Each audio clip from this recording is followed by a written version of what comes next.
Канал «Доктор Здоровья» приветствует вас. Сегодня я рассказываю историю, которую услышал в Индии. Историю простую и тревожную. Там не говорят громких слов о болезнях. Там каждое утро начинается со стакана воды. Я видел это сам. Мужчины, женщины, старики, без спешки, без таблеток. Они не обсуждают диагнозы, они обсуждают привычки.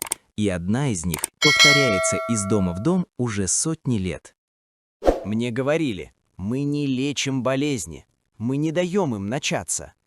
И каждое утро вода. Иногда с куркумой, иногда с изюмом. Просто, дешево и удивительно системно.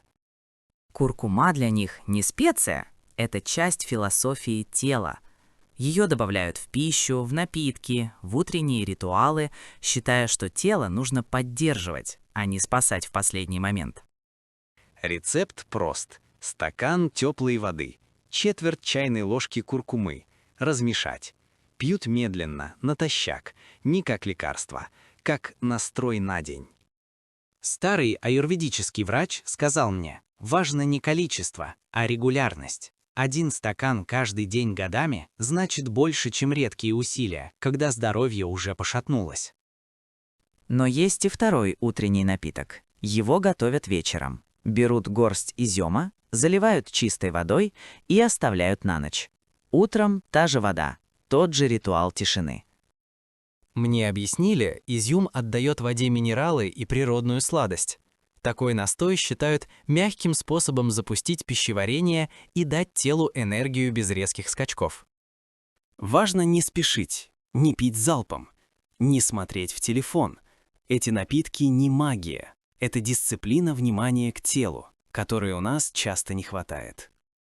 Я заметил, там редко обсуждают страшные болезни.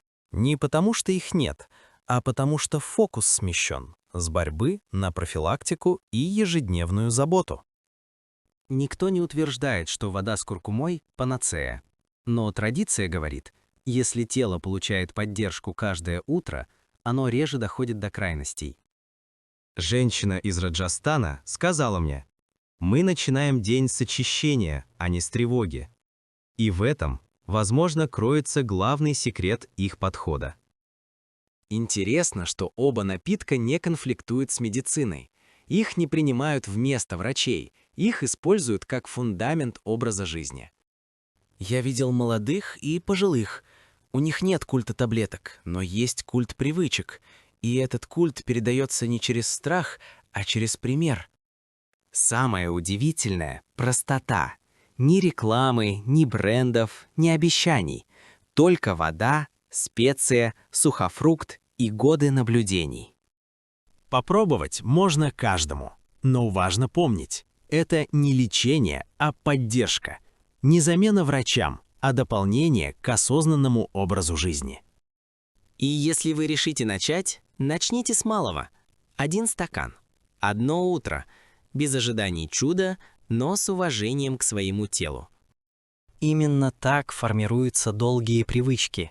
Не через страх болезней, а через спокойную заботу о себе. Возможно, поэтому они не смеются над диагнозами. Они просто не делают из них центр своей жизни.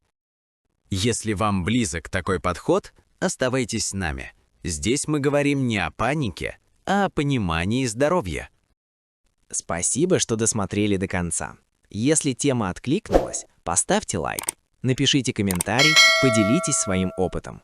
Подписывайтесь на канал «Доктор Здоровья». Здесь мы говорим о здоровье без мифов и истерики.